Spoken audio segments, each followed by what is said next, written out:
Voter ID card আছে, national ID, তার photocopy নিশ্চয়ই এনেছেন। আচ্ছা, যাই হোক, যারা এনেছেন তারা দেখতে চাইলে দেখাবেন। আর যদি কারোর না থাকে, আপনার দেওয়া যে নাম্বারটা আছে মোবাইলের, সেটা ওনারা নিশ্চিত করবে। এ ব্যাপারে আপনারা সহযোগিতা করবেন। আর বেলা 1টার থেকে আমাদের নির্বাচনের ভোট গ্রহণ শুরু হবে।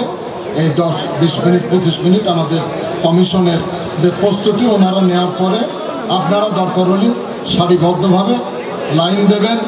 দরজার উপরে লেখা আছে কাগজে বুথ নাম্বার কত এবং কোন বুথে কোন ইউনিয়নের ভোটার, এটা আপনারা একটু মেহরবানি করে দেখে সেইভাবে লাইন দেবেন, যাতে এক ইউনিয়নের লোক কষ্ট করে আরেক লাইনে না যায়। সেটা আপনারা দরজায় নির্দেশিকাটা দেখে নেবেন।